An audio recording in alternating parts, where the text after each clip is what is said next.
This is Joseph Houseal, and I'm Scott Park Phillips, and we are going Houseal. Houseal, Joseph Houseal. I have that. I have that part of my brain missing that gets pronunciations correct. It's okay. It's an unusual name. You have a good solid name. Easy to Scott Park Phillips. Easy to Yeah, pronounce. a lot Easy of to remember. languages, too, and we're going to Well, be we're going to be discussing his his project, which is called the Mudra project, which I'm going to have him talk about a bit. And we're going to be talking about some ideas that I expressed in my book, which is really how we met. And here we go, because because we're at least live on Facebook, and I'll put it up on YouTube later. So. And you've got some people on Zoom. Yeah, this is a Zoom. So No, it's not Zoom Live. I Oh. didn't send out the link. That way we would have a lot of questions and stuff. This way it's just you and me. But I'll get to that. I will get to that project, that method of liveness. But let's go. So you're a dancer. That's your starting place. You're also an intellectual. You're also a Buddhist. You also have a wide range of religious experience. And you have been involved in documenting dance through, I'm going to say the order wrong, so you say it for me, culture of core or core of culture. Which makes sense in English. Right. And have been documenting dance and its connections to, what I would call theatrical religion, the larger subject, the culture, as it were, and connecting people all over the world through presentations that are interactive. And I am going to talk about my experience of Mudra as a sort of starting place, and also about the my idea for my book, one key idea, which is that the body is the site of ritual action. Why don't you introduce? Well, thank you, Scott. And just for the record, my name is Joseph Houseal.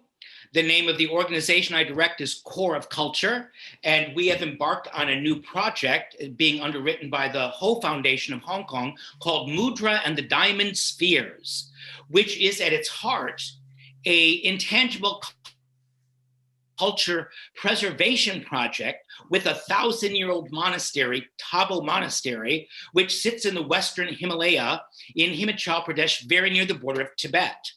At Tabo Monastery, the main assembly hall for the monks is in the shape of a mandala and in the shape of a particular mandala, the Vajradhatu mandala. The architecture and art of this assembly hall includes the shape of the building and murals painted on the walls and bas-relief sculptures coming out of the walls of the 37 main deities of this mandala, each of them in a unique mudra. So the question of our project really deals with the reintroduction of the Vajradhatu ritual that belongs in the Vajradhatu Assembly Hall. And the Dalai Lama reintroduced this to the Tabo monks in 2005. And so the abbot of Tabo Monastery asked our organization, would we please document this ritual? In the course of researching this ritual, we learned there are a lot of questions about how it was that an ancient ritual could be reintroduced anywhere. It certainly makes sense that this ritual, that a Vajradhatu ritual, was specifically done in this specific location, but there are differences of opinions of how that was done, where it is. And so being a dance preservation and research organization, we decided, well, let's find out. Let's find out how it was that the Dalai Lama reintroduced this. And in the course of looking at the relationship between mudra in the ritual expression and the mudra in the art, which is 1,000 years old, we realize that there's a very similar relationship between this type of mandala and performed expression in Nepal, and even earlier than Tabo Monastery, in Japan. And there's also a relationship in Java and Indonesia between performed ritual expression using mudra and enormous architectural mandalas. So we found that this is an ancient practice related to what might be called the second flowering of Buddhism after it was introduced in the 8th century and then revived again in the 10th century. It's sort of around that 10th century, 11th century period that a lot of this activity spreading around the Buddhist world connected performance-based ritual using mudras to spaces and art that depicts mudras. And so our research has been to explore this. In all of this, I stumbled on your books. The first one was Bagua Tai Chi and the Golden Elixir, a really wonderful book. And it's where I pulled out that phrase that we're using today, the body as the site of ritual action. Why that's important is it's just so totally overlooked by scholars. Fundamentally in the West, you've got scholars that look at texts, and then you've got scholars that look at art. Dance scholarship in the West is largely a review of literature. It very rarely deals with actual dancing. It's more about dancing than actual dancing. And so sometimes I feel there's a more critical scientific approach from art historians than there are from dance scholars in the West. So the notion of like thinking of, well, where's the site of this ritual? Why, it's in India. Why, it's at Tabo. Why, it's inside Tabo Monastery. Why, it's none of those things. And it's very interesting that this Tabo Monastery is perhaps the most researched monastery in the world by some brilliant people, and none of them have looked at the ritual. And it just is really a bias of our culture that disregards the body so much, doesn't consider it knowledge. So why I'm excited about this conversation with you is because I think we're talking about types of knowledge. And there are kinds of knowledge where the repository of knowledge is people. It's in the bodies of people. And the transmission of that knowledge occurs through practice. And so these notions aren't shocking to any martial artist or dancer, but they're very misunderstood by scholars that aren't aware of these traditions. So with you being a martial artist who came to Kathak dancing later in your life, it's not quite parallel to me. I started as a dancer when I was 13, but I've been doing martial arts and meditation since I was 26, and I'm now 60. So I've been doing it for a long time. I always look like... Yeah. Repeat that if you can. We lost our connection momentarily. We really lost it. To study Indian Kathak. Stop for a second. With Joseph. its hand gestures. You'd never seen hand gestures. Just go back. We lost our connection. Go back to where you just said, go all the way back to, oh man, rewind a little bit. It was a long gap. Oh, our connection is pretty bad right now. I don't know why. Try again. Okay. Well, I can certainly. Yeah, I got that here, but let's just rewind a little. I'm sorry, it got complicated, and then I heard another piece, and so it's a little bit hard to repeat what you just said. Go back to you were just starting to talk about Indian dance. Okay. I was saying what was interesting to me in your career was that you had a long experience with martial arts, and then you had this experience with Indian dancing. And with that experience of Indian dancing came specific mudra and hand gestures, although Kathak itself went through a shift when it really became a Mughal art in how the gestures had meaning. But you said that this really revolutionized your thinking about the use of the hands and what they were for. And I thought, well, that's a very interesting thing coming from a martial artist when there are so many different ways of using your hand. We don't call them mudra. And I know that your own thinking links martial arts back to ritual and theater, both of which have gestural vocabularies. So I just was very interested to hear you speak about how Kathak changed your notion of the meaning of the hands. That's a lot of material to dive into. As you expect, I have opinions on almost everything you said. Let me start by describing. So my Indian dance teacher. So I was also a dancer pretty early on. I started doing Kathak, I think, at age 19, 20. And that's very young. Yeah, it's young enough. And so let's see if I can get the angle to the camera right. So something called pranam you start with, right?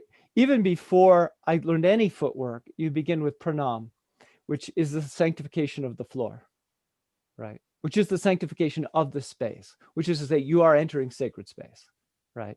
And this is not the sacred profane idea in the West. And this is not, and this is a culture that, like most cultures in the world, that doesn't accept the Christian idea that there is an absolute transcendent reality and a materialist reality. And that's a very powerful tool that Christianity has used to filter and convert people all over the world. That you can have your experience of truth, but there's an absolute truth that's separate from the material reality. And it's opposite in evil. Yeah, which is very Christian. Even that, yes, yeah, right. So we're entering a sacred realm where everything is actually tangible, even if it is distant in time or space or in density. So that ritual space, right? You go to the floor and you show this, and this is your mudra, right? You show this mudra, which is the flame and the bell, and then you hold your ears. Oh, I can't quite do it with the earphones. You hold your ears, which is to remember the gurus. This is a fire puja, actually, and puja meaning worship, and so invocation of the flame, right, and the sound, right there. Even though it's in mudra, and you're actually wearing bells, so the bells are there already, and the fire is clearly manifest in the dance as something called tandava, or masculine prowess, and but if you think about what a mudra is to a dancer, a great example is Harpo Marx, right? Harpo Marx, someone would pull out a cigar and Harpo Marx would flick his thumb and light it, and it's a great gag, and it's just before the Bic lighter, it was a different kind of lighter, but and people would see the flame, right? Because he'd make the sound, and that this flame, right? Okay, it's not the actual flame, but it's as a representation of the flame. Everyone sees the flame, right? And you, as a performer, are also experiencing the flame. You are tactile, having a tactile experience, a spatial tactile experience of sound and light, of that, of that experience. That the mudra is manifest. That's in fact what all dance does, is manifest. And so, and then you take your ears and that's all you're doing, is taking your ears, right? But what you're doing is you're remembering your guru, your guru's guru, your guru's guru, your guru's guru, all the way back in time, perhaps to Ganesh as the master of ears. But at that point, it's gone, right? It's gone, but it's also there. So you've just evaporated time. That's what you've done, in essence. And then you start to dance, right? And what are you doing? You're dancing in time, it's extremely strict, but all rhythm is about the empty spaces too. And something else, and so you're constantly doing these mudras that are associated with different deities. There's Krishna, Krishna with his there, or Shiva with the moon over his head, or the trident, holding the trident, weapons, right? It's all sorts of weapons, bow and arrow. That you're invoking particular characters who are theatrical characters and gods, both. And the sort of question, do you believe in the God, is utterly irrelevant in this kind of context, because what you're doing is manifesting the energy of the God, and the God, whatever that is, right? It's not just you, it's the musicians, it's everyone in the room who sees it. It's a collective experience. And it's, as someone who didn't come from that culture, it was like, well, wait, what God am I representing? I was lost for a while. You have to dig deep and start to understand, why am I moving in this way? How does this represent the Lord of the dance, right? Or the destroyer of illusion, right? You're going to step on stage and take that on, if even as an illusion, right? And or when you spin, right? Like Kathak is deeply spinning and fast footwork, and we would spin. You just did 150 spins at your maximum speed in rhythm, right? It's, if a thought comes into your head, spinning and stamping, is it not? Yeah, but I mean, sometimes just spin. I mean, you're really going fast, but yes, yeah, you're keeping rhythm with your feet, and your feet have bells on them, and they make slapping sounds. And the thought occurred to me numerous times that I was a human sacrifice. That's what was happening. That the eyes, the judgmental eyes, which means the audience is either going to love you or want to eat you, right? Or kill you, right? The judgmental eyes, and you doing your best to absolute manifest the limits of human capacity, right? Is has a sacrificial quality to it. And when you experience that, I don't know, what does it do? It takes you to, you see the world differently. And so I mean, that is a starting place. That all of that got me to look more closely at what, say, Chinese martial arts was doing, what it was really about. I also, of course, saw in the Indian dance fighting skill, like fantastic fighting skill that, most of the world. So here's the concept I want to get at, because it's really relevant to the Tibetan Nepalese religious tradition, is this idea that of transmission, right? And how things are transmitted. A key, and everyone probably knows that Tibetans believe in reincarnation. They have a sort of a stronger, what we call it, a stronger public ethos about it. But there's also this idea in India and parts of Africa and China, and is a particularly one way to think about it is that it comes out of this of an experience of ritual. So how do I put this? What you're doing is I said it already, that you're stepping outside of time. In a sense, you're stepping into the idea that your actions have infinite influence. The way you make that mudra, right, determines whether or not it's read, determines whether or not the deity is invoked, and determines what the effects of that ritual will be going out into space, into infinite time, as ripples. Maybe it's small, but there are ripples that go out.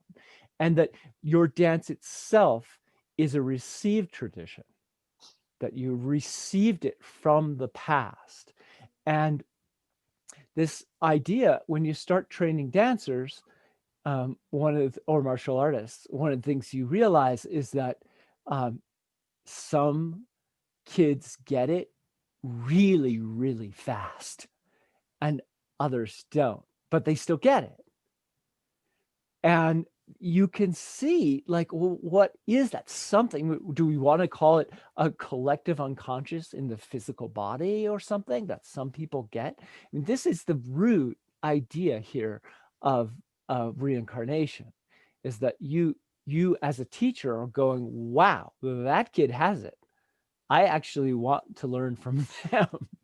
I want to kind of give them some freedom to experiment, because that kid is turning out great material right now, right? As I switch from teacher to coach to director, right? That from the dance world point of view, this idea of incarnation is it's just a fact. It's just, you're like, I mean, we don't know how it happens, but it's a factual experience that you get people who are just phenomenal, prodigies, even. And so I just want to kind of lay that out as an experience of ritual, that when you're learning a ritual, there are things that just come out, and that's mysterious. But it's not quite that mysterious if you actually look at if we actually take it back. You started out by saying, that this Buddhism hits, hits Tibet in 800, but what happened right before 800 is pretty key, and that was the Muslim invasion, which went to war against the Tibetans, who were all over this, from Burma, Pakistan, and Afghanistan, and the alliance between the Persians and the Arabs to attacked the people who were at that time the most warlike people that they had encountered, which were the Tibetans, who had made miraculous armor and were capable of shooting. They had bolt crossbows, and they were chased up into the mountains, and the Muslim attackers had a policy called "no mortar left uncrushed." They were like, "You are never coming back. We are, and that's the point at which the Tibetans converted to Buddhism, right? And this, so what happened is that there's what we call bond, right? The traditional Tibetan culture there has all these different deities, right? And these deities are kings of the long ago past, then they're local animal spirits, they're local place spirits, maybe, that are displaced, right? So there's a reason to give them a new manifestation, or to do a ritual to take the spirit of a place you left and remanifest it in ritual.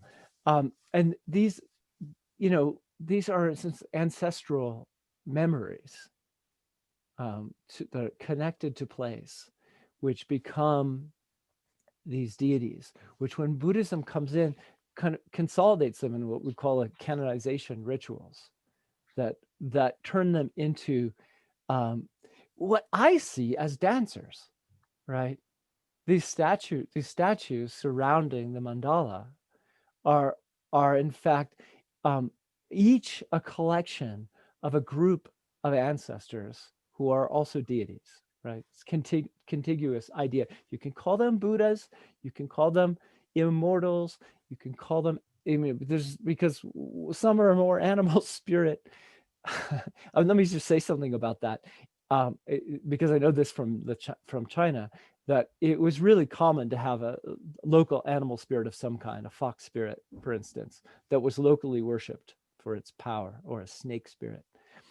And that when they were conquered by a larger government, that spirit, the snake became the god of literature, Wan Cheng, and and the fox became you know you know Guan Gong, the sort of warrior spirit, or some other spirit, or Zhan San Fang, became some acceptable deity in human form. But all of the local people, and so they put that deity in a statue in the temple, but all the local people know that's the fox spirit. And they still make offerings both to the fox spirit and the deity, right? Because the fox spirit's more powerful fundamentally. And then when you see mudras, right, they actually represent that kind of embodied potency, right? That is inherited down through time and into the future. And that's what a ritual is doing. It's just sort of coalescing that energy and passing it forward into time. But you could reverse the idea too. The direction of time is not essential to that idea. But the idea of the body as the site of ritual action is that all your actions are incredibly incredibly potent and pregnant with the past. And also immediately now. So that's my. Yeah, let me just go back to a little bit something earlier you said that was interesting. You've sort of talked about mudra in terms of representation, which is borders on mime. That this represents this, and this is a trident, and this is an arrow. Is that fundamentally how you understand what mudra are, that they are actual representations of actual things, and that's fundamentally how they're used in Kathak? I'm just wondering, because that's the way you've talked about the mudra as representation of something, which is a sort of almost another way of saying it symbolizes something. But you use the word representation. And so I wonder if you could say more about your understanding of mudra as representation. Well, we have one very strong mudra we use in the West. Is when you tell a lie, you do that. You put that behind your back. It's you cross your right. It's a power mudra, right? This means I'm not going to get caught lying, right? And it's what a weird idea, right? But that actually is a kind of base concept of a lot of mudras, which is that it's not just that they're representing something, it's that they represent the potency of some kind of commitment, right? But I have to stop you were saying. That's very different than saying this means a shield and this means a trident and this means a hat. Okay, that's why I'm saying what you're saying now is not about representation. What you're saying now is that there's an abstracted meaning connected to a shape. Now, that's very different than saying a shape represents something else. So that's why I wanted to ask you specifically about representation, because your answer is that, well, there are actually these other things that are more meanings, or that are more an abstraction of an idea that the mudra is used. So they're not separate. They're not separate. That's what I'm asking you to. That's what I'm asking you to clarify that. Well, so every Chinese martial arts school, almost starts and ends with this symbol, right? With this thing of bowing, and it means respect, maybe. I usually, when I'm beginning students, I say, this is me bowing to you as the future, right? And I'm ducking because you bow back and you're sending it my way. I'm ducking so it goes to my ancestors, right? So explaining the cosmology, because this has a meaning, but it's a meaning embedded in action, and its meaning is, any gesture can accumulate meaning. This by itself maybe means hello. We're meeting as two beings. I recognize your humanness, something like that, right? But when you go like this, it's the symbol for the sun and the moon together, which is the Chinese character for the Ming Dynasty. And Chinese opera after the Ming Dynasty ended in 1644, approximately. Uh, the the entire opera stayed as a kind of museum for that period, as a kind of because all theater is political. They and inherently is critical of the order of society, because a part of its job is reestablishing order. It has an inherent critique built into it. So they use the costumes of the previous dynasty so that they wouldn't be seen as direct rebels. But implicit in this gesture is rebellion. It means hello, and secret societies were using it exactly for that meaning. It means hello, you're a rebel, I'm a rebel. We both want to bring back the Ming Dynasty. And so is the meaning lost? Or do all Kung Fu schools kind of identify as some kind of bring back a better tradition? Is that implicitly what a Kung Fu school is? Well, I think maybe you could say more about when I see the gesture like this. I see several things. Yes, it's used to close a class. It means class is over. All right. But what interests me too is where there's what I think is inherent. There's inherent meanings. If you bow to me, I bow to you. We're physically deferring to one another. That's not imaginary. It's not symbolic. It's not anything. If I bow to you, it's sort of like in the West, where did we get this idea of shaking the hand? Well, if I shake the hand and turn the leg out, I don't have a weapon. And that's what it's for. So I think there's a combination of meanings, and some of it's inherent. This also, you said sun and moon. I would say it's yin and yang. Why? Because this is going in and this is receiving it. That's not imaginary. It's not symbolic. Right. It's maximum explosive power and the ability to control it. Right. I made that up. I want to make it more. I'd like to make it more distinct. I think that I'm trying to go back to you talking about representation. Representation, symbolization, inherent meaning, and secret meanings, to me, are four different layers of expression. That's a really good example. I think it's got all of them. And you added that secret meaning that this means rebellion, especially if I do this and look you in the eye instead of do this and bow. It's like, do you got it?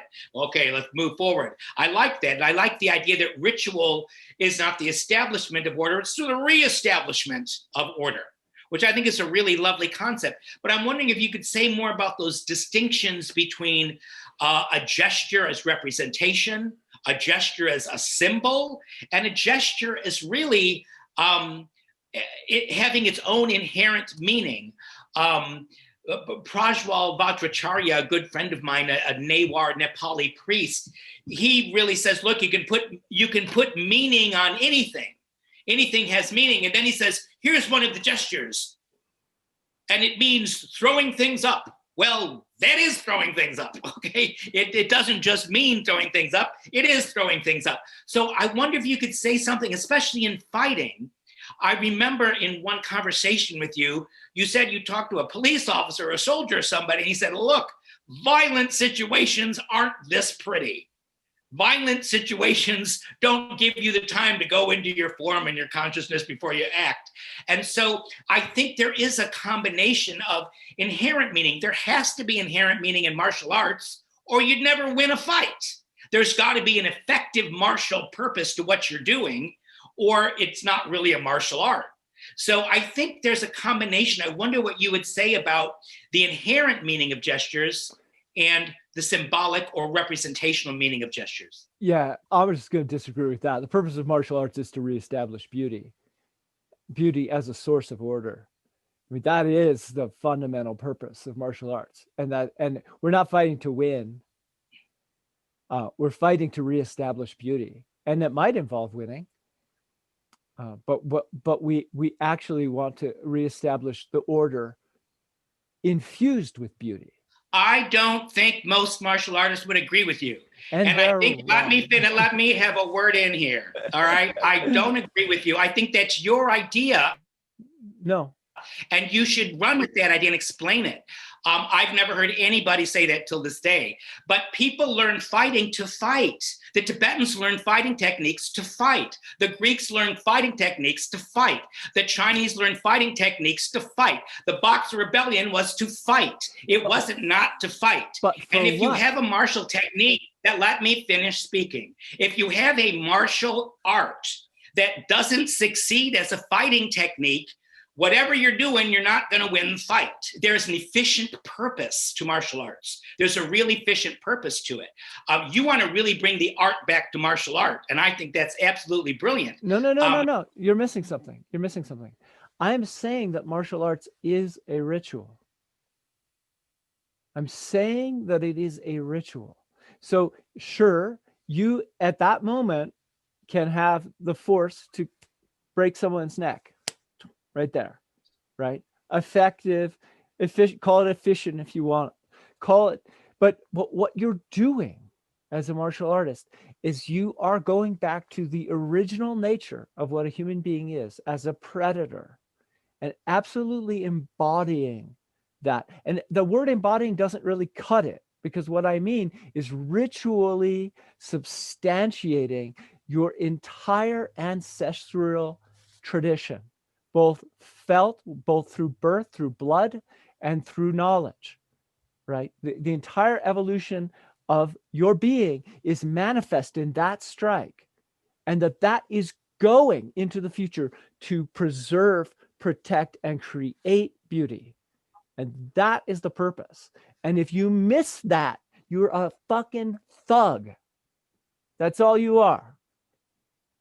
You know, that's, excuse me for using a bad word, but I'm like, no, reorient. The purpose of martial arts is to reorient your action so that it has intrinsic value.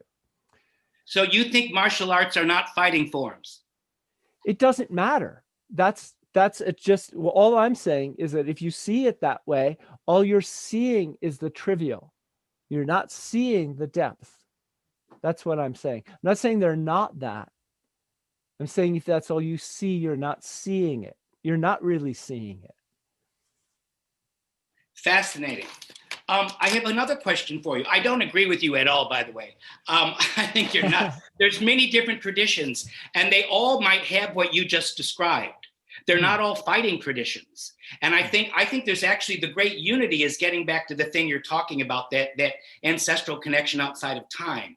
But I don't think a fighting tradition is the same thing as a dance tradition, is the same thing as a meditation tradition. They're different traditions that have different reasons to exist. A dancing tradition doesn't have elements of it of fighting somebody else.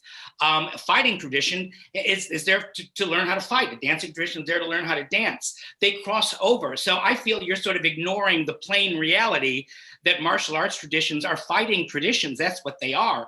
Dance traditions are dance traditions. Now, you're talking about this missing link in Chinese martial arts. But again, this is an idea that you're bringing forward that I think is very important, and one that I think by your own account is a lost idea or something that's been squelched by history. I don't think it negates the fact that fighting forms are fighting forms. I'm very interested where fighting forms appear in Buddhist iconography, or where fighting forms appear, like pulling a bow and arrow or holding, Manjushri always holds a sword, and where these become interesting. So I'm back again to, I think there needs to be more clarity about hand gestures and their efficient reason, their representational power, their symbolic power, and their inherent meaning, especially if you start adding implements or start adding weapons. Then, of course, you know, there's a way to hold a sword and use it effectively, and there's a way to hold a sword. And that's one of the main distinctions between Japanese No and Japanese Kabuki, that the martial arts, whenever they're used in No, like for a halberd, they're real martial arts. And in Kabuki, they're not. They're on purpose. They're artificial symbols of martial arts. You'd never, a Kabuki actor would never win a fight. A No actor might. So I think it's very interesting where the same movement is not intended to have, a martial meaning, or it's not intended to fight, but to mean something else symbolically, cutting ignorance. It becomes this new meaning. So for me, there are these multiple meanings around what the use of the hands are, especially if you add implements or if you add weapons to them. There is a right way and a wrong way to handle a weapon, an effective way and an ineffective way. And also with martial arts, there's effective and ineffective ways of doing them. So I think that the inherent meaning, like bowing, and I defer to you, that to me is inherent as well, as it's a real thing. But there are these multiple meanings for how you use the hands that become then compounded and more interesting when you start adding things to the hands, like implements or like weapons. So I just wondered how you think about this relationship of meaning when an implement or a weapon is involved. Okay, so there's a lot of material there. But so there are in Taoist ritual, there are mudras do represent specific deities, but they also are like talismans. They represent particular types of force, right? They also can represent a type of a part of a story. They will definitely have their sleeves hanging over, so you can't see the mudra, right? It's happening in, this is a bad example, but you can't see the mudra happening, or they might have one you can see and one you can't see, right? And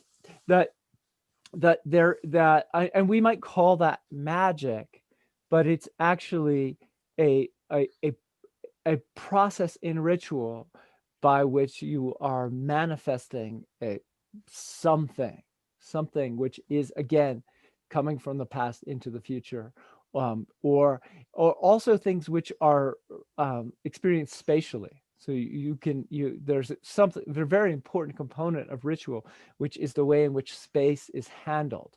So the core idea of the cosmology, and I don't think this is exclusive to Taoism at all, and again, Western scholarship misses this so often, is that there is the concept of cosmology, the very base concept of cosmology, which is being reestablished in ritual.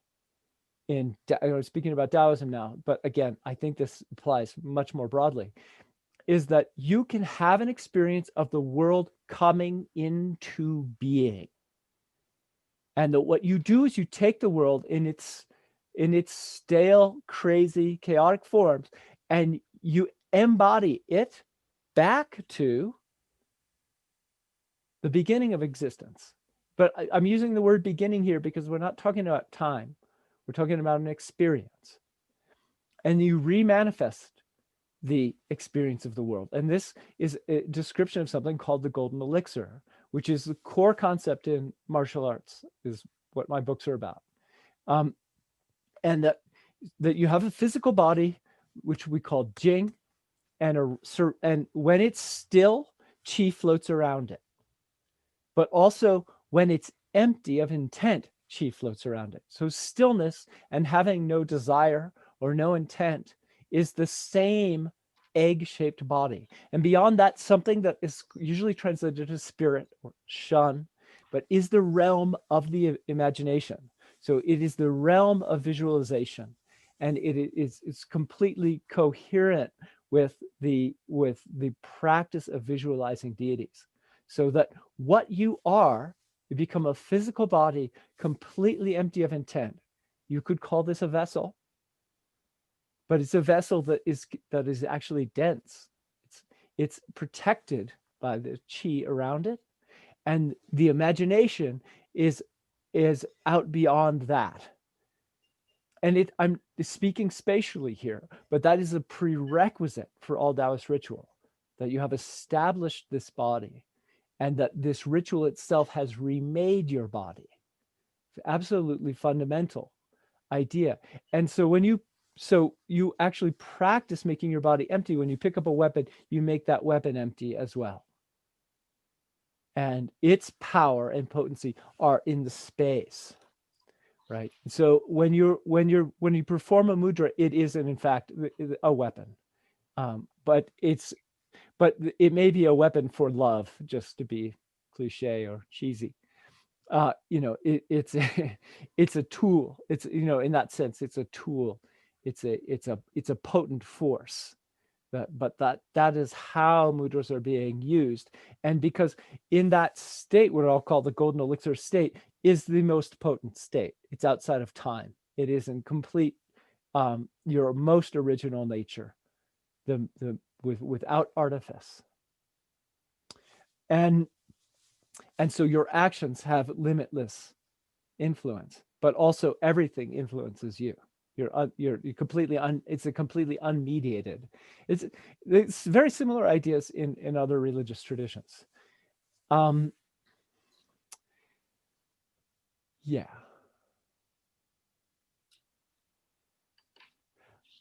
I have more to say. I actually wanted to say something Go about. ahead. It looks like you're asking for divine help. Yeah. I'm asking for divine help. No, go ahead. Carry on. So that's like a picture, but but it's a complete picture, I think. You made a comment, and it seems like we have this disagreement, and I'm not sure. The distinction you made is one I agree with, right? The distinction you made between no and kabuki is one I agree with, but not totally, because I think you could say the same thing about puppetry, right? Is puppetry a martial art? I mean, that's absurd, right? I'm making an absurd statement, except that if you do that puppet ritual and everyone goes home and locks their doors because it's so frightening, the forces you are invoking, are you sure it's not a martial art? So I'm just pushing the other end of that conversation, right? You could say that it's being abstracted, but you could also say that the expression is being concentrated. Has a Pyrrhic application, yeah. So, I am arguing, and I am trying to get people to start to see this because I'm also trained in the Western dance history, what we call Western dance history, that yes, I understand ballet has this pure form of expression as entertainment, and storytelling and particular virtuosity, right? That's really what ballet is the extraction of virtuosity in dance, so that its meaning can be abstracted to lightness, to the quality of an angel or something, this quality, right? But that the root forms, the root dances, the pre-classic dances that were refined, right? That if we say, let's imagine we go back to 1300, before ballet happens, right? That there are all these dances, right? Which were fundamentally how people learned to court and fight. And that if you are a fighter like me, and you do these dances, especially, by the way, most of these dances were done with alcohol, right? And when you bring alcohol in they're done within a ritual in the European tradition where fighting is acceptable. To some extent, fighting is acceptable once you've been drinking. It's more acceptable than it was before you were drinking. And they dance and they fight. And these dances, like the waltz, for instance, are actually superb martial arts. Doesn't mean that someone who does the waltz knows how to fight. Doesn't mean that. It means that that this evolutionary knowledge about how to use the body, combined with magical substances like alcohol, are potent forces for producing superb fighters. Doesn't mean they get used that way, but they're there. They're there in the Western tradition too. And so anyway, that's my sort of defense. What I would really, you can respond it any way you want. But ballet is absolutely.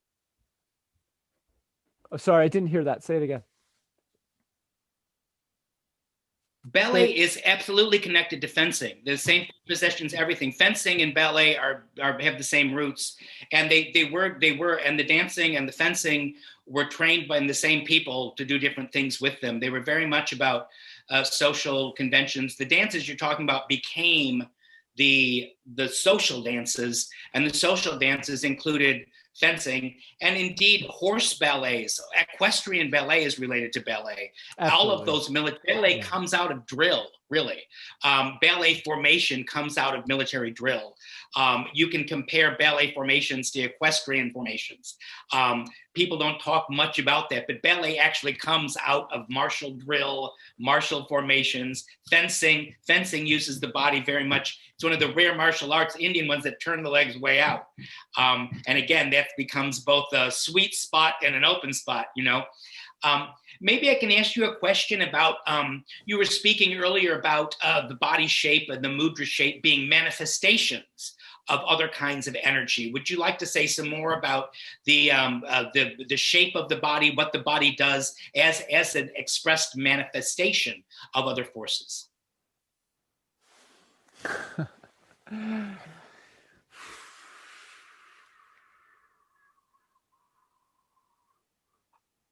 Well, I'm not sure that like there's anything to say. It's, I guess to me it's so implicit. I mean, for instance, do a mudra for thunder, which is also miming the sky and lightning, right? And rhythmically producing a sound which might be with your feet, which might be recognized as an incredible thunderstorm, right? Which is Indra, right? Which was the god Indra. Which now my hand is not just a thundercloud; it's actually a weapon, right? And that, you know, when you put that into a martial art and then move it to another culture, you know, and now you're doing a thunder ritual for the dead, to canonize the battlefield dead, right? So that their energy can be used for future battle, like stored in guardian altars around your village. You know, I mean, that's what I think happened, right? I think that there's this, but it moves more than one direction. So I think that that you don't have to do all How this would you stuff with your consider it in mind. terms of manifesting something that isn't literal? Say that That's, I again? guess, what I'm asking. Yeah. How would you discuss? I'm taking this from something you said earlier about the mudra being a manifestation of something, and I'm wondering how would you understand it as a manifestation of something not literal, not mimetic, not literal? How do mudra, or even you can talk about the body as mudra if you like, but how do the shapes actually manifest things? It's easy to see, you know, I want to be an animal and this looks like an animal, but how do the shapes manifest more abstracted things? Or does it matter at that point if you get to this original seminal point of creation that you're talking about? Does it even matter? Does the shape matter? You know, I think this is what I want to ask about, this the relation to shape and the manifestation of an abstracted or a spiritual energy, maybe. Well, I think a key concept, right, is that Taoism, in the first chapter of the Tao Te Ching, right, is that we have an experience outside of language, right? And mudras are an intermediary space, right? Oh, that's a good way of putting it. Good way Right? of putting it. They're one step back from language toward, you know, incomprehensibility, perhaps. But incomprehensibility is really, when I say that, I don't mean that you don't understand. I mean that you just have a direct experience. Super rational, pre-rational, or yeah. Yeah. And so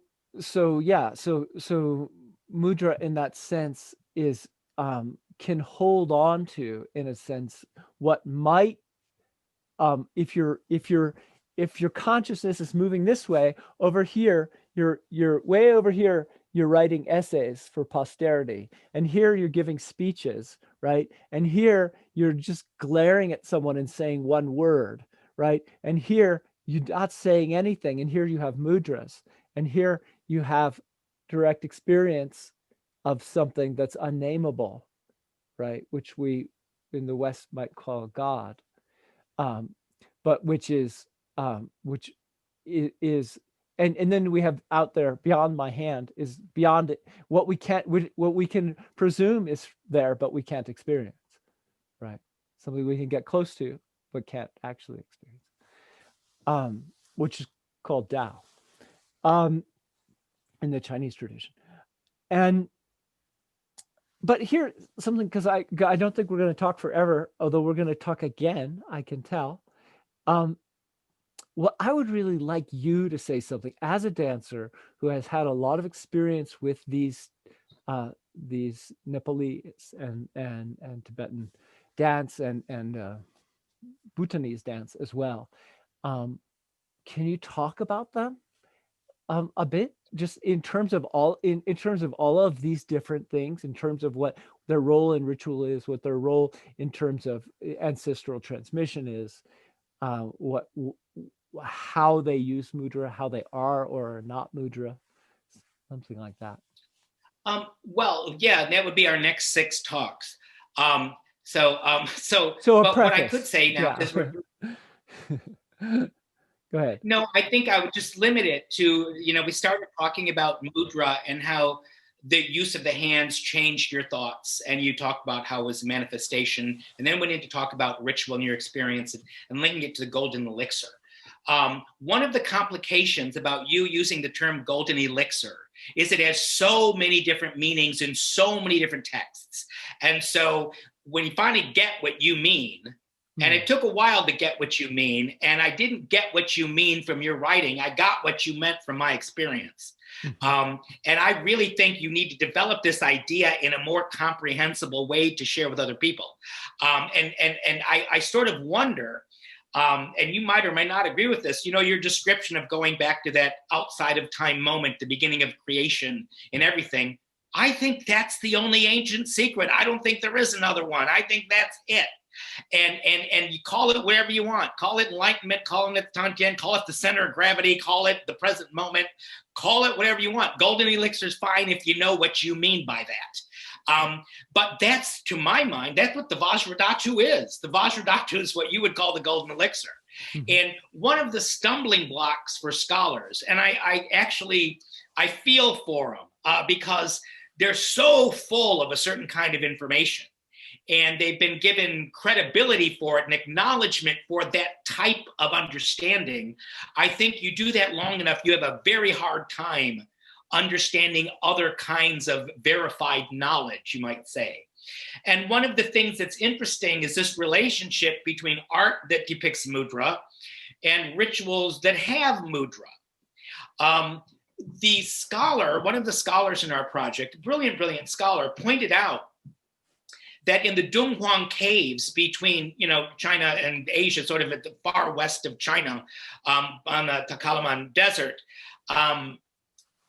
there were lots and lots of documents, manuscripts that had canons of mudras.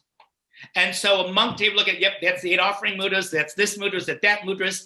And the scholar believed the reason there are so many was the Chinese just didn't get it. They never used a complex hand symbol like this, and that they were really there so that the artists would know what they were.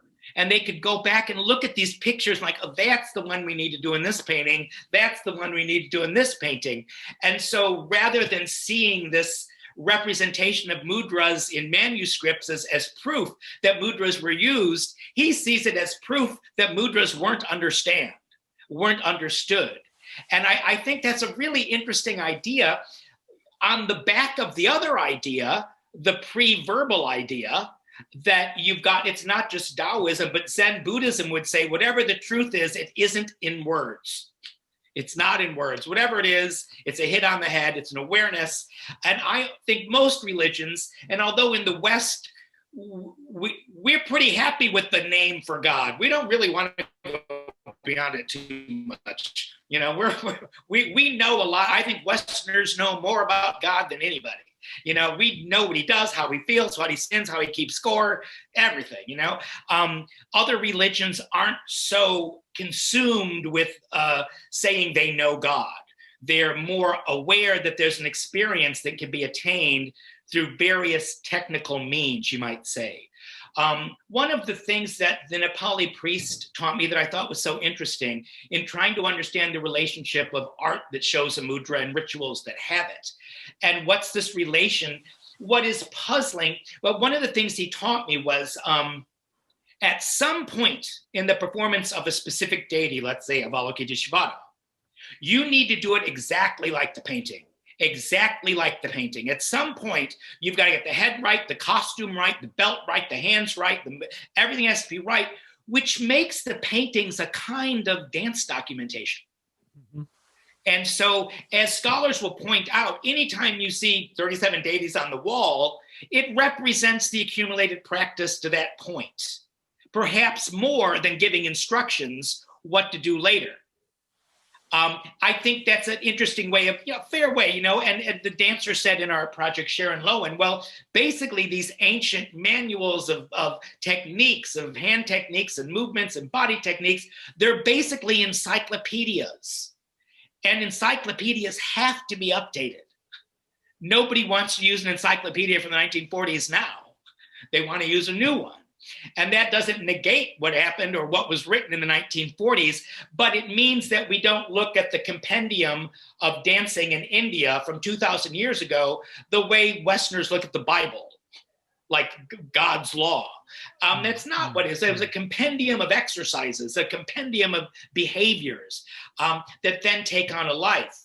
So I think this relationship of the depicted art and mudra, and as you were saying, deities, they're deities for the most part, the depicted deities and their shapes and their forms, and the ritual movement and their connection.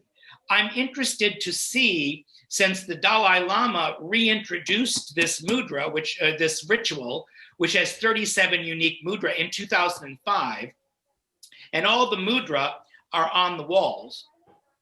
We haven't checked yet. We're going to be doing that this year, depending on COVID. Is there a correspondence? Is the correspondence complete?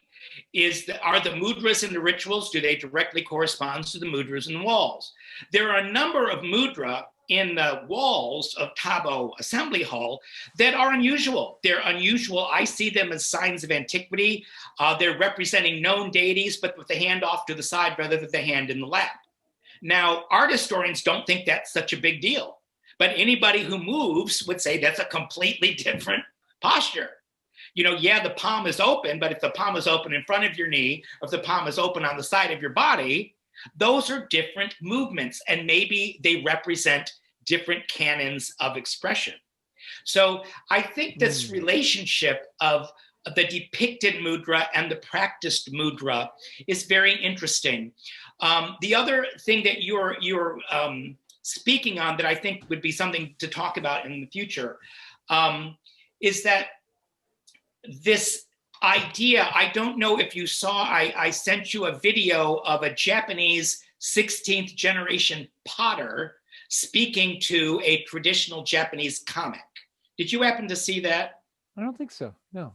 Well, I thought I sent it to you, I can do it again. It's just wonderful. I happen to know the comic. I've known him since he was a little kid, and now he's got his grandfather's name, and he's a very big deal. But the potter could lay out 7 different pieces of pottery. Say, I did this one, my dad did this one, my grandpa did this one, my great-grandmother did this, and go all the way back and say, I know what my great-great-great-grandfather did. He did this.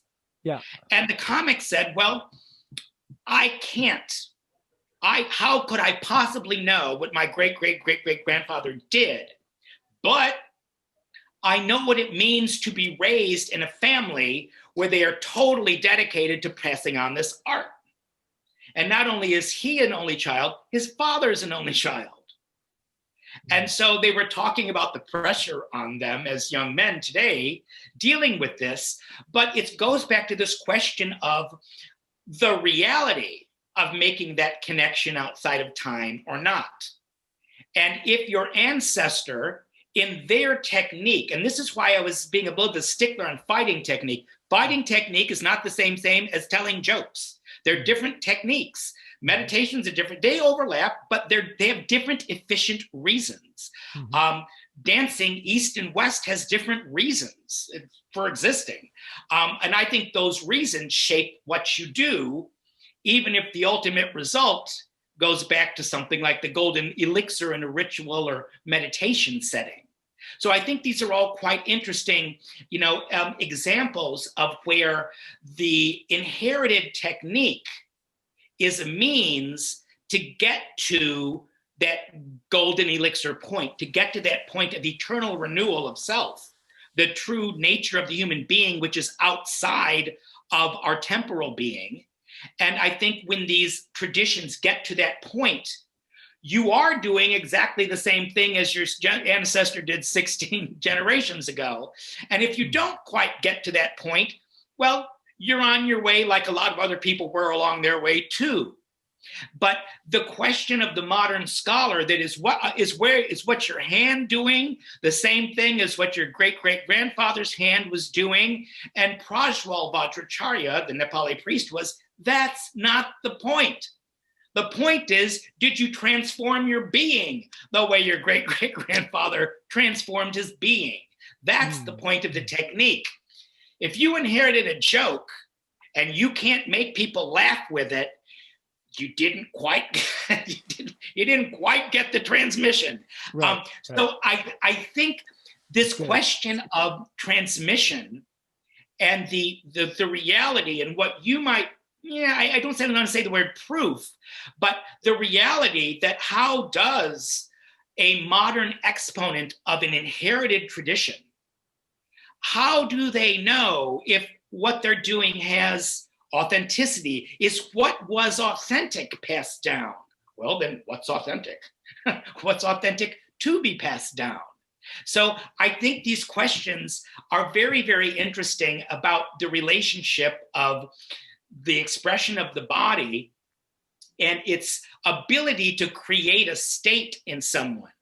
I very much liked your statement talking about how these embody the potency. Because you can do the shapes, as you know, in Tai Chi or in ritual acts. You can do the shape and not get the potency. And so the idea of, well, then, okay, they say sometimes in meditation or martial arts, there's a knack. There's a knack. You got to get every gesture, every move's got a knack, and you got to find that knack in it. What's the thing that actually makes it work? And usually that's understanding how your own body works. So you can make it obey you to a certain way, obey it to take the shape. But the ability of any of these inherited forms to recreate that experience outside of time that then improves the efficiency of the form you're doing, whether you're performing an art, a performance art, or whether you're fighting, or whether you're doing a ritual, or whether you're doing any of these for another reason. That the manifestation of the body, the merit of it or the connection to the past isn't the shape as much as did the technique that you inherited allow you to create this timeless moment in your practice. And then beyond that, can you use that timeless moment to infuse and inform and improve your practice? So I think there's a lot in what you were saying about these various aspects of the manifested movement. And I was just tying it to these, Japanese tangible and intangible inheritors discussing how they were trying to understand their own connection, going back in time. But I think that's a very interesting question when you're looking at the relationship of, say, art and movement and how those two might go together. The question about, is something martially effective is actually, like a question about the nature of being. Like, can you get the knowledge you need for this moment from the nature of being? I know that sounds super abstract, but here we're talking about, okay, at this transmission from teachers, and I get this transmission from blood, and which is my evolution, right? I'm related to all the different animals that come down through time that became me. And those two line up. But that's, in order for me to manifest this one technique right? But that's not just this technique, right? It's anything that I might But you do. line that up, right? Yeah. This is not knowable, especially if I'm empty. It's not knowable. And I'm describing it in almost linear terms, or, a cross behind me, right? As a metaphor for these two forces. But, and yes, you could argue that it's my experience that allows me to bring these two things together. But that's, No. that's, That it's that's, every individual's duty to figure it out. Not that it's your unique experience. That you're talking about the animal self and an inherited tradition, and putting those together, even with the teacher. Finding the teacher just helps you teach yourself. You right. know. So I think that's where the person comes in. The willful person comes in to work to understand how to align that, and whether or not people are still teaching that alignment, I think, is one of the issues in any transmitted traditions. I think Indian yoga practitioners would say the Westerners stopped making that alignment, and now they just do it as physical education, where the Indians haven't stopped that alignment of the spiritual tradition with the self, with the physical tradition. And I think that what you're saying is it goes back, the individual's got to put those things together for themselves. That I agree with. That's a great analysis, but I'm actually saying something else. I'm saying that there is a direct experience of being.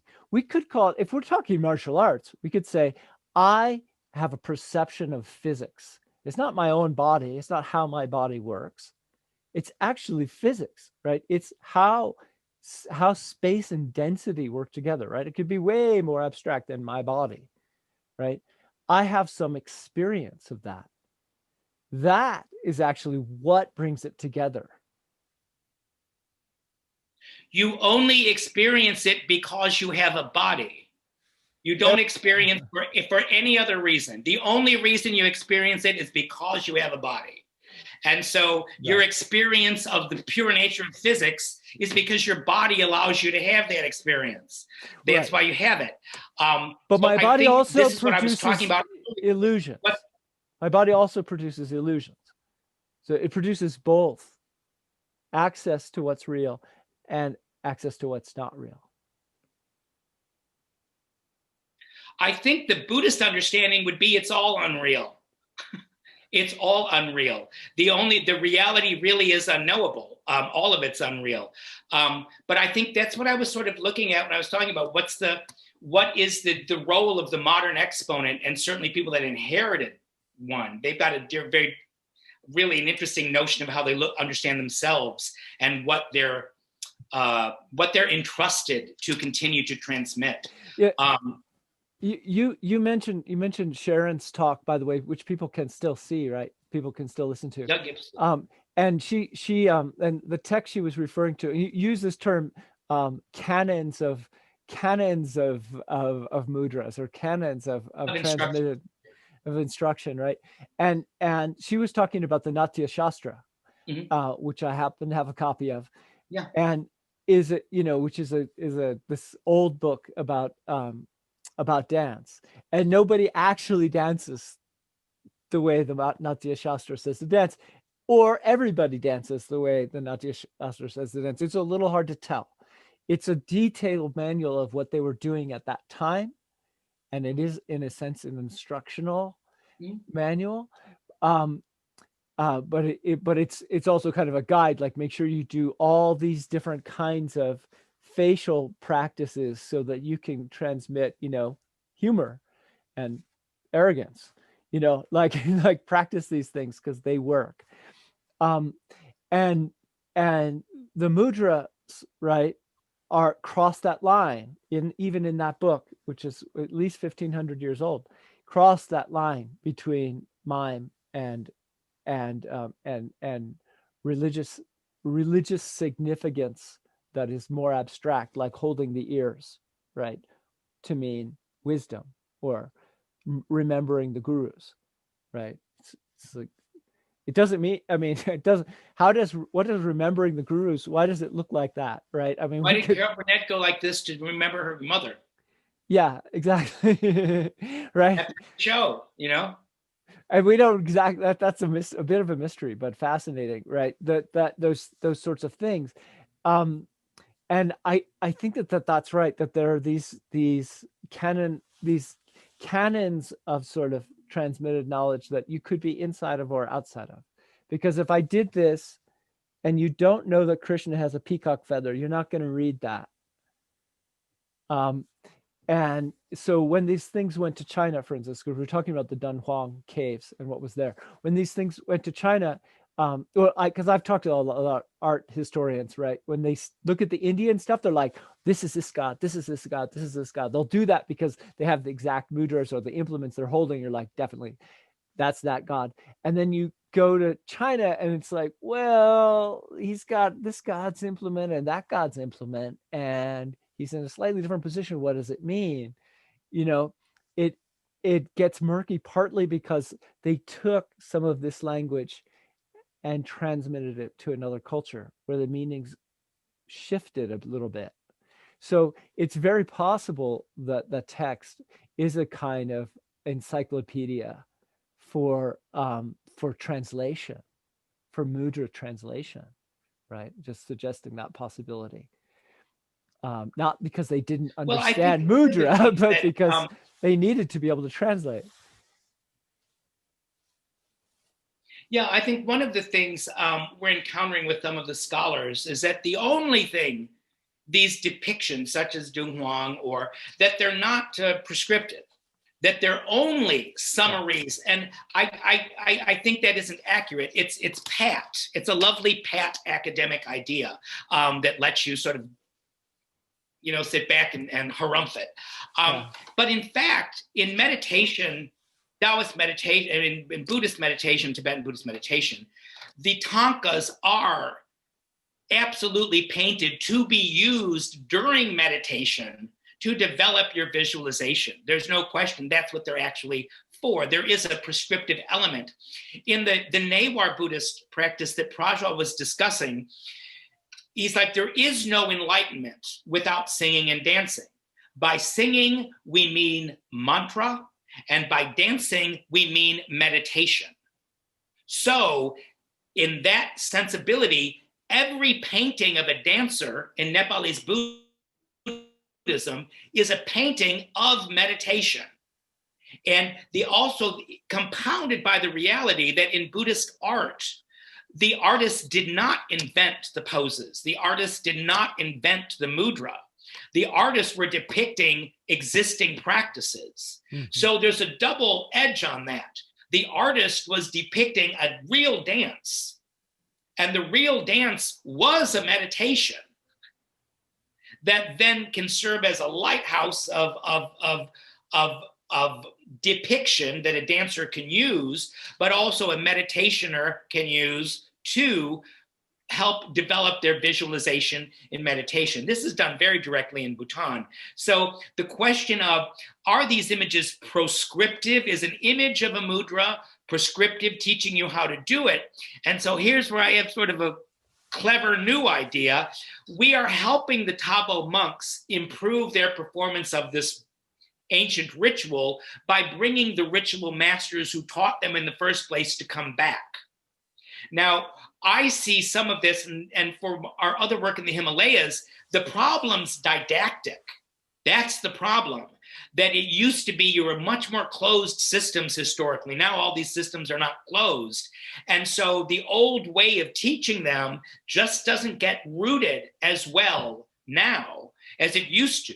So we're going to bring these ritual experts from Dharamsala and from South India to work with the Tabo monks on the performance of these unusual rituals. So what I want to know is, in these monks trying to relearn and improve their practice of the ritual, will they use the statues on the walls to help them do it better or not? And if they do, how do they do it? In what way? The greatest scholar in the world of this site, a Christian Luxanitz, he really believes that there was dancing there before, that the whole shape, and I thought this too when I first went there, like, this is made to circumambulate, to go around here and perform here, because they're all right at head level. Everything's right here.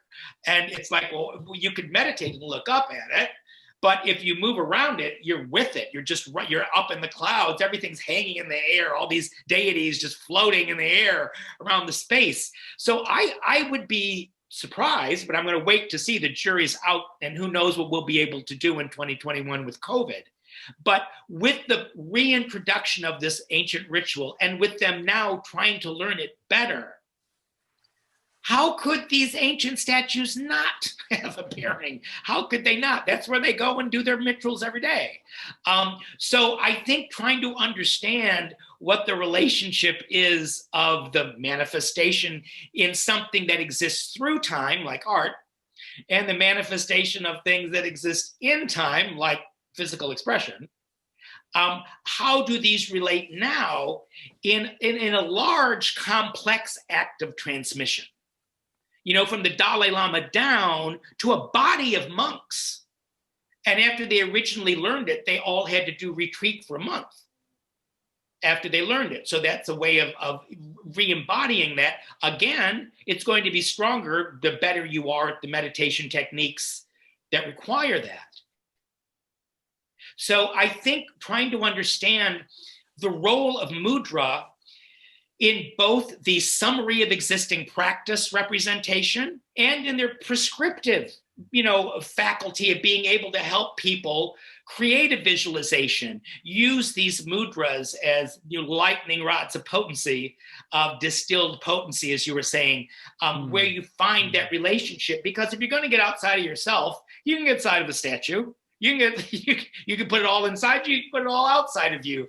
And I think this is where I think that there's a great similarity between Golden Elixir and Vajradhatu. And I think they're very, very similar. That's the knack. That's what you're supposed to be doing. And these other modalities, I think, are the way to allow it to happen.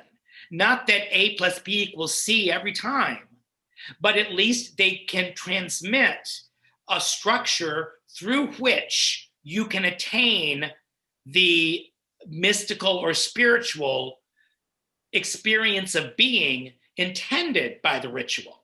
That is the ancient thing was always now. The ancient teaching was always now. The ancient teaching was never long, long ago, but that was a now itself. And you can do it by imitating the shapes, and you're going to get a robotic response.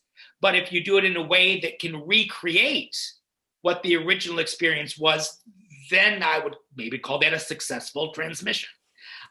So these are some of the complications we're trying to understand as this ritual is reintroduced. So this is just like the Taoist, just like a Taoist take on it again, because that was really interesting point that I had not even connected, because I was thinking of it as Buddhism.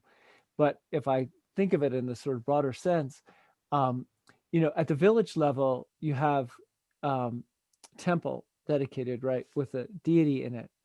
And that deity, even in smaller villages, that deity will actually move from house to house, depending on transmedium, things like deities coming directly into people, right? And the god in a sense, it gets its power through the medium, a person who is becoming possessed by the deity. And so they're then responsible for taking care of the deity in a certain way, because the deity is perhaps a commander of the unseen dead, right? It gets pretty elaborate in terms of layers of back and forth between what you are and what they are, what the deity is. And so the statue is not the real deity. You are. Well, actually, no, you aren't. The deity is somewhere out there, but it sleeps there and it enters you here. This kind of thing going back and forth.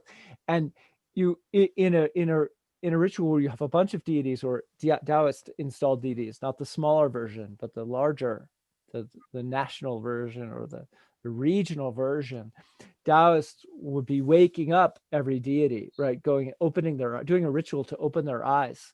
And probably every one of those statues has things, or their eyes probably were opened at some point, by maybe they have a mirror or a jewel or both, right, inside of them, or something living. Sometimes a Taoist will put a wasp or something, a living wasp inside, as a tiny sacrifice, a tiny blessed sacrifice, a memory of sacrificing 60 elephants, which is what they did in the past, as a way of making it real, bringing it to life.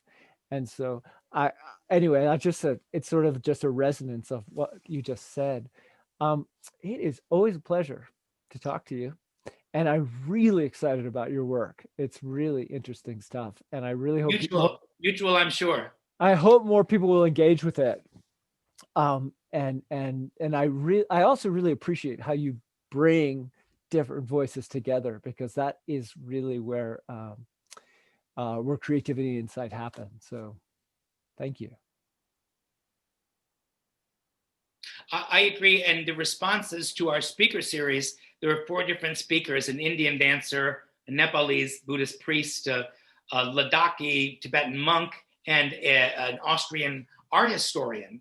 And the responses we got, I think people enjoyed their interaction most of all.